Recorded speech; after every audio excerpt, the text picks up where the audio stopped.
वक्त बदल गया हुण बंदे एसियां थल्ले ते पखे ला ले ते कूलर ला ले ते ठंडा माहौल लभदे ने। उस्ताद भी एक दिन मक्खा जा पक्खा ना लाइए ते आंदे ने गर्मी मच गई, सानू भी नहीं नींदर आउंदी बगैर पखे तो। ते ए बाबे होरी पे ने परां ही भाईना ऐ दा मूंह वेखण बंदे हथियार ला के रखे हुंदे ने।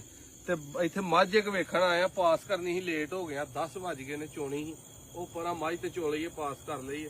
ਬੰਦੇ ਹਥਿਆਰ ਰੱਖੇ ਹੁੰਦੇ ਨੇ, ਬਾਬੇ ਲਾਗੇ ਹੁੱਕਾ ਰੱਖਿਆ ਤੇ ਹੁੱਕੇ ਦੀ ਨੜੀ ਵੀ ਬਾਹਰ ਆਈ ਜਾਂਦੀ ਹੈ। ਕੋਈ ਸ਼ੈਸ਼ੂ ਆਈਏ ਤੇ ਫੌਰੀ ਨੜੀ ਪੁੱਟਣੀ ਹੈ ਤੇ ਦੜਲ ਕਰ ਦੇਣਾ।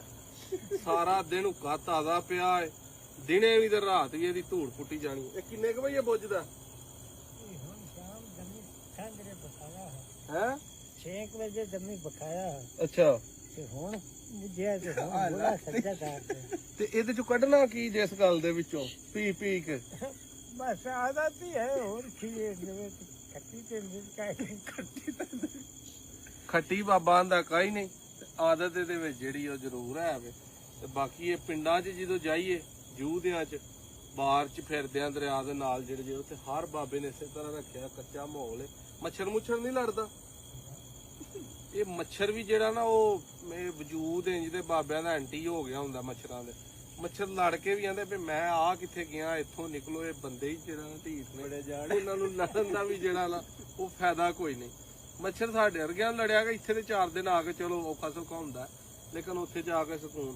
ਇਹ ਸਿਹਤ ਵਾਲੀ ਜ਼ਿੰਦਗੀ ਹੈ ਜਦੋਂ ਆਮ ਦੇਸੀ ਮਾਹੌਲ ਦੇ ਵਿੱਚ ਨੈਚੁਰਲ ਆਬੋ ਹਵਾ ਦੇ ਵਿੱਚ ਸੌਣਾ ਤੇ ਨੈਚੁਰਲ ਆਬੋ ਹਵਾ ਚ ਰਹਿਣਾ। ਹੁੱਕਾ ਤੇ ਚਲੋ ਉਦਾਂ ਸਿਹਤ ਲਈ ਨਹੀਂ ਠੀਕ, ਲੇਕਿਨ ਰਹਿਣ ਸਹਿਣ ਦਿਨ ਰਾਤ ਦਾ ਵੀ, ਦਿਨੇ ਸਾਰਾ ਦਿਨ ਕੰਮ ਕਰਨਾ। ਸਵੇਰੇ ਕਿੰਨੇ ਵਜੇ ਉੱਠ ਪੈਂਦੇ ਹੋ ਬਾਬਾ ਜੀ? ਰੋਜ਼ਾਨਾ ਵੇਲੇ ਬਾਬਾ ਉੱਠ ਪੈਂਦਾ। ਇਸ ਵੇਲੇ ਬਾਬੇ ਹੋਰੀ ਸੁੱਤੇ ਆ, ਉਹਨਾਂ ਨੂੰ ਆ ਕੇ ਲਾਈਟਾਂ ਗੱਡੀ ਦੀਆਂ ਪਈਆਂ ਤੇ ਬਾਬਾ ਫਿਰ ਉੱਠਿਆ। ਮਾਈ ਪਾਸ ਭਾਈ ਨਾਸਰ ਬਵੋ ਲਾਓ ਤੁਸੀਂ ਵਾਰੀ। ਉਦਾਂ ਇਹ ਇੱਥੋਂ ਬਾਬੇ ਕੱਢ ਲੈਣਾ ਹੁੰਦਾ ਤੇ ਇਹਦੇ ਨਾਲ ਹਰ ਕੰਮ ਜਿਹੜਾ ਨਾ ਹਰ ਬੜਾ ਰਾਤ ਪਈ ਚੱਲਦੀ ਹੈ। ਜੂ ਹੀ ਕੰਮ ਇਹਦਾ ਮੁੱਕ ਜਾਣਾ, ਇਹ ਫਿਰ ਇੱਥੇ ਲੱਗ ਜਾਣਾ। ਇੱਥੇ ਲਾ ਕੇ ਤੇ ਬੁੱਢੀ ਦੀ ਚਾਹ ਲੈਂਦਾ। ਯਾਰ ਇਹ ਕੰਮ ਖਰਾਬ ਕਰਨਾ ਤੋਂ ਲੋਕੀ ਜਿਹੜਾ ਨਾ ਉਹ ਆਂਦੇ ਨੇ ਇਹਦੀ ਵੀਡੀਓ ਤੂੰ ਨਾ ਲਾਇਆ ਕਰੇ, ਗੱਲਾਂ ਗੰਦੀ ਬਾतें ਕਰਤਾ ਹੈ।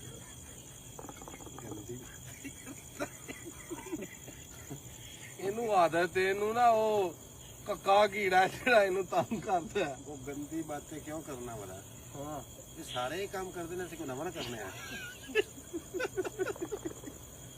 ਸਿਹਤ ਲਈ ਉਦੋਂ ਚੰਗਾ ਹੈ।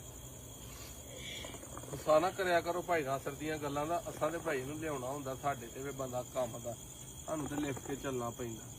ਵੀਡੀਓ ਤਾਂ ਸਾਡੀ ਵੇਖਣੀ ਹੁੰਦੀ ਹੈ, ਇਹਨੂੰ ਝੱਲਿਆ ਕਰੋ, ਇਹਦੀ ਉਂਝ ਵੀਡੀਓ ਵੇਖ ਕੇ ਪਰਾਂ ਕਰ ਦਿਆ ਕਰੋ। ਇਹ ਆ ਗਿਆ ਇਹਨੇ ਕੋਈ ਕੂੜ ਹੀ ਮਾਰ